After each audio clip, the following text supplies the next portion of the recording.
the most influential direct selling leader of the year 2024. It's time to call Mr. Mukesh Sharma.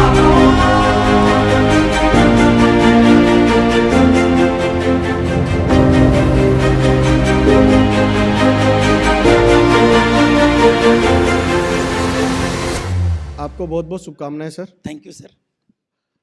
And for the award.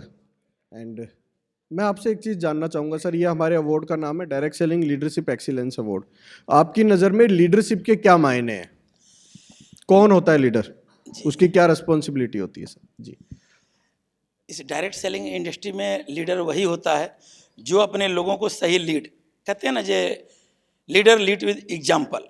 वो ऐसा कार्य करे जिसकी उसकी team सराहना करे, उसको मंजिल तक लेके जाए और लोग उसका अनुसरण करें, अच्छे संस्कारों का, अच्छे विचारों का, उसे लीडर कहते हैं सर।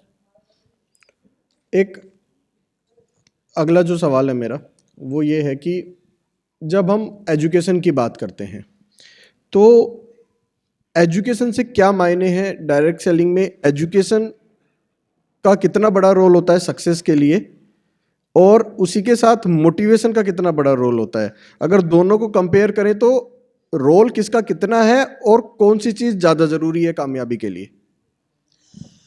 बड़ा बढ़िया प्रश्न है। इस पर ऑलरेडी राजेश सर जी बोल के गए हैं और वेद सर जी भी। एजुकेशन चाहिए, बट हम लोग जिस इंडस्ट्री में हैं, नेटवर्क मार्केटिंग में, यहाँ पे एजुकेशन कम भी रहता है तो मैंने देखा है लोग कामयाब जरूर प्राप्त किए हैं, बहुत बड़ी कामयाबी लोगों ने हासिल किया है।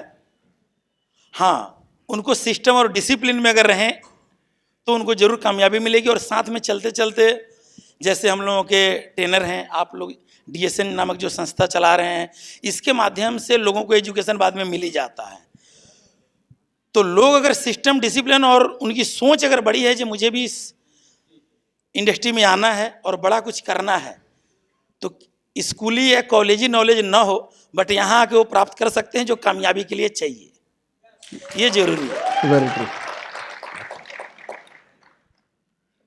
एक ही कंपनी में कमिटेड होके काम करने के क्या फायदे हैं?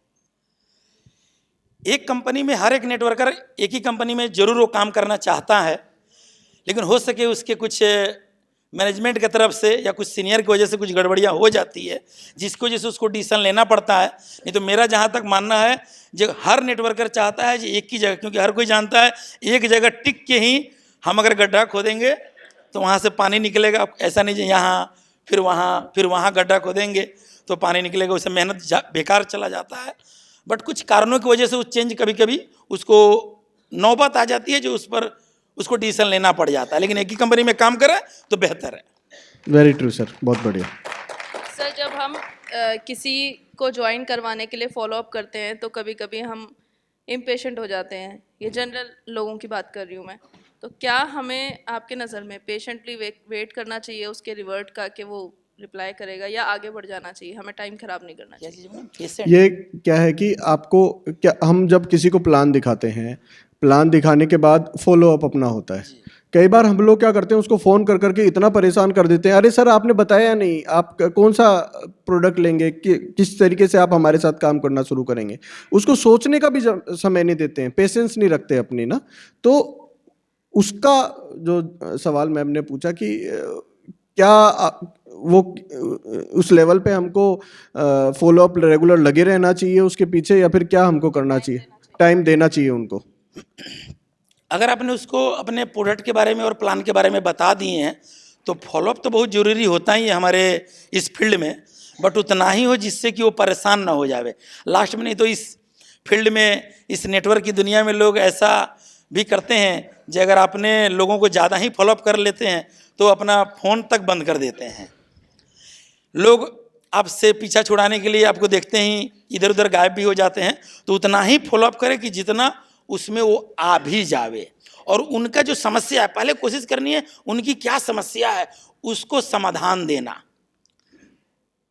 तब जाके वो देखिएगा धीरे धीरे धीरे धीरे अपने सिस्टम में वो आएंगे। उनको अपने खूबियाँ बताना है, जब अपना प्रोडक्ट बढ़िया है, रेट रीजनेबल प्राइस में है, आप यहाँ से ये प्राप्त कर सकते हो जिससे आपके बच्चे बढ़िया से बढ़िया स्कूलों में पढ़ सकते हैं। आपके माता पिता को जो अभी चाहिए वो आप दे सकते हो, उनको दिखाना है, धीरे धीरे फॉलो करना है।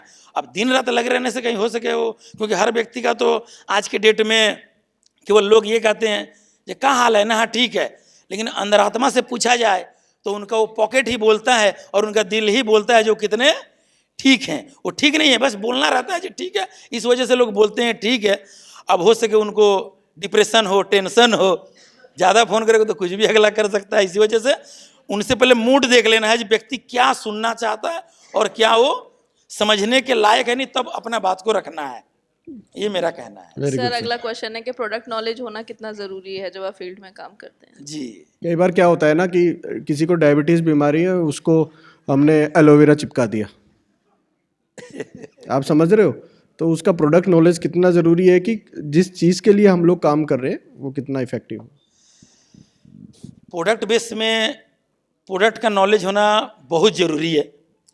हाँ, भले आपके कंपनी में बहुत ज़्यादा प्रोडक्ट हैं, लेकिन आपको जो जो चाहिए, जहाँ अभी मुझे ये की जानकारी लेनी है, इस प्रोडक्ट को हमारे मार्केट में मैं जा रहा हूँ, आजू बाजू में इसकी डिमांड ज़्यादा है, मैं जहाँ रहता हूँ, मैं जिस सोसाइटी में, तो मुझे उन प्रोडक्टों की क्वालिटी के बारे में, इफिकेसी के बारे में, हर्ब के बारे में आपके पास जानकारी होना जरूरी है। क्योंकि बिना जानकारी के हम आगे नहीं जा सकते, फिर वही ठोकरे वाली बात हो जाएगी, केवल गिरते ही चले जाएंगे। लास्ट में एक समय ऐसा आएगा जब लोगों के नज़रों में गिर जाएंगे तो फिर उठने में बड़ा मुश्किल हो जाएगा। तो नॉलेज प्रोडक्ट की बहुत जरूरी है लेना। Very good sir. सर जो डिस्ट्रीब्यूटर्स अपनी गाड़ियाँ और चेक और अंगूठियाँ दिखा के इम्प्रेस करते हैं, उनके लिए आप क्या मैसेज देना चाहेंगे? क्योंकि दुनिया बदल रही है अब, तो क्या तरीके भी बदलने चाहिए हमें नेटवर्क मार्केटिंग में? दिखाइए, मगर तरीका क्या होना चाहिए? अब ऐसा है कि इस नेटवर्क मार्केटिंग ये केवल इंडिया का ही नहीं, पूरे विश्व का पवित्र व्यापार है ये। बट कुछ लोगों ने इसमें, मान लीजिए हम लोगों ने इसको बिगाड़ के रख दिया है। जैसा कि अभी प्रथम श्रेणी के सारे व्यक्ति लोग कह के गए थे, अब कुछ लोगों को लगता है कि नहीं इसमें से कुछ आता नहीं, केवल हवा मारता है।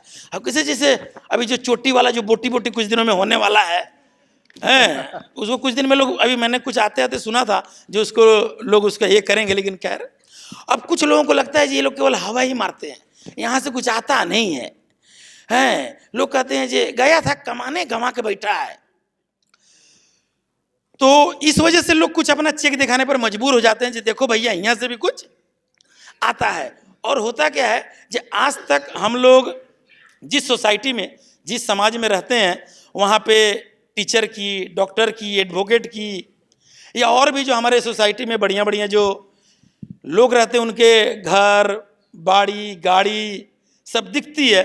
लेकिन नेटवर्कर लोग जहाँ रहते हैं उनका घर गाड़ी बाड़ी उतना नहीं दिखता, इसीलिए लोगों को कन्फ्यूजन होता है। और गार्जियन भी अपने बच्चों को इस नेटवर्क की दुनिया में भेजने में कतराते हैं। इसी वजह से लोग बोलते हैं जे वहाँ तो कुछ दिखता ही नहीं है, वहाँ सब हवाई चलता है। और अपने बच्चों को इसलिए वो टीचर में, आर्मी में, पुलिस में, डॉक्टरी में या और जगह भेजते हैं, क्योंकि वहाँ पे 2 किलोमीटर, 4 किलोमीटर, 5 किलोमीटर इस गांव उस गांव में लोगों को दिखता है जहाँ इस फील्ड में रह के यहाँ पे इसने अपना सब कुछ किया धारा है। नेटवर्क में अभी कुछ लोगों का अब दिखना शुरू हो गया है, जैसा कि आपने मुहिम छेड़ रखी है। और यहाँ पे राजेश सर बोल के गए, वेद सर बोल के गए हैं, और मेरे गुरु भी आने वाले हैं थोड़ी देरों में। वो ऑलरेडी मैं विश्वास के साथ कह सकता हूँ, आने वाला कल लोगों को ये बोलना पड़ेगा, जब चेक देखो ना देखो भैया नेटवर्कर भी आराम से वो मर्सिडीज में, ऑडी में, BMW में, ये उनका बंगला, ये उनका कोठी दिखने लगेगा।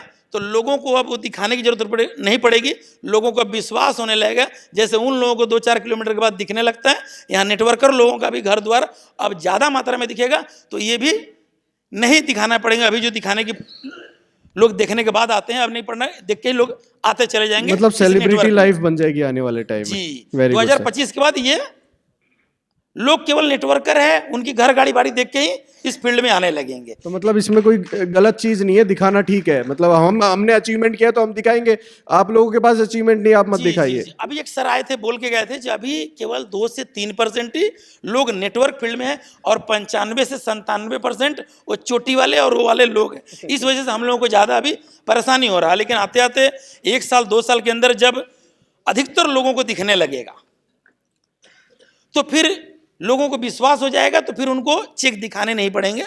लेकिन चेक दिखाना, अब वो लोग भी जीत पे आ जाते हैं ना, जो कुछ आता है न सुख को दिखा रहा है, तब जाकर मजबूरी में दिखाना पड़ता है जी भैया आता भी है, ऐसा हो जाता है। और अभी सर बोल के गए जो दिखता है वही दिखता है। सर रैपिड फायर की तरफ चलते हैं, प्लान या प्रोडक्ट? क्योंकि हम लोग जेहेतु जेन्युइन प्रोडक्ट बेस में है सर, प्रोडक्ट का होना बहुत, मैंने मेरे लिए प्रोडक्ट ही इंपॉर्टेंट है। अगर ये है तो प्लान टिकेगा, नहीं तो प्लान में अगर जितना भी आप दीजिए इधर क्वालिटी नहीं है तो 2-4 महीने के बाद जयराम जी की हो जाएगा। Very good. सबसे बड़ा चैलेंज क्या है सर? अपनी कंपनी का प्रोडक्ट सबसे बेहतर है ये बताना या डायरेक्ट सेलिंग का कॉन्सेप्ट समझाना? आज के डेट में जो समय चल रहा है, अभी तो डायरेक्ट सेलिंग के बारे में ही समझाना थोड़ा सा टफ हो रहा है। लेकिन आप लोगों ने जिस प्रकार का मुहिम छेड़ रखा डीएसएन के माध्यम से, आने वाले दिन में समस्या समाधान हो जाएगा। तो अभी डायरेक्ट सेलिंग ही लोगों के अभी गले उतना नहीं उतर पा रही है, तो ये भी वही समझाना कठिन हो रहा है, डायरेक्ट सेलिंग का फ्यूचर। ठीक है सर, हॉट लिस्ट या कोल्ड लिस्ट किसका चुनाव करें? अब ये तो दोनों ही जरूरी है। नहीं, पहले किसका चुनाव करें सर? सर मैंने जब अपना कैरियर स्टार्ट किया था ना, मैं अब इस बात पे मैं 1 मिनट लूंगा जी। चाहे रियल आर्ट पिक्चर की बात हो और ये जितना भी सब दिख रहा है, मैम का सारा ऑफिस का और वीडियो प्रोडक्शन का जितना भी काम होता है वो देखती हैं। एक भी हॉट लिस्ट वाला क्लाइंट मेरे साथ नहीं है, सब कोल्ड लिस्ट वाले जनरेट करे हैं मैंने।